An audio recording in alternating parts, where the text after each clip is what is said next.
இறந்தவுடன் விரைவாக பிறக்க ஏதாவது வழி உள்ளதா? பாலகிருஷ்ணன் அப்படிங்கிற ஒரு ஆத்து விழுந்து கேட்டிருக்காரு. வழி இருக்குங்கய்யா.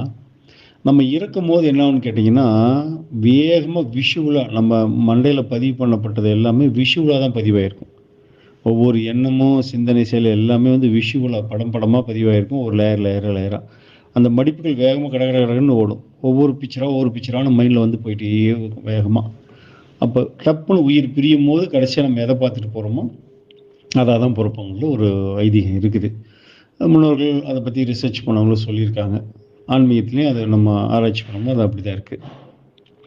நம்ம இறக்கும்போது என்ன பண்ணணும்னா, நமக்கு புடிச்ச ஏதாவது ஒரு விஷயத்த நினைச்சுக்கிட்டே இருக்க முயற்சி பண்ணணும். நெறைய விஷுவல் ஓடும்போது, உங்களுக்கு புடிச்ச ஒரு சமாச்சாரத்த, அத மட்டும் நீங்க மைண்ட்ல நிறுத்தி அதுவே நினைச்சுக்கிட்டு இருந்து அப்ப இருந்தீங்கன்னு வச்சுக்கங்களேன், வேகமா நம்ம பொறந்துருவோம். அந்த அந்த நெனப்பு என்ன பண்ணும், சீக்கிரமா பொறுப்பெடுக்க வச்சுரும் நம்பள. அது ஒரு ட்ரிக்கு.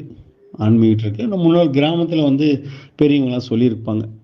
ரொம்ப வயசான ஒரு 2, 3 தலைமுறைக்கு முன்னால கேட்டீங்கன்னா, அ க சாதாரணமா கிராமத்தில சொல்லக்கூடிய ஒரு விஷயம் தான். "இறக்கும்போது நீ எதை நினைக்கிறாயோ அதுவாகவே பிறப்பாய்." அப்போ "வாழின்றே வழின்னா உன்னால முடிஞ்சா இருப்ப வச்சு நீ உனக்கு புடிச்ச ஒரு விஷயத்த நினைச்சுக்கிட்டீன்னா, வேகமா நீ பொறந்துரலாம்." அதான் மேட்ரு. ஓகேங்கய்யா. என்ன புண்ணியம் செய்தேனோ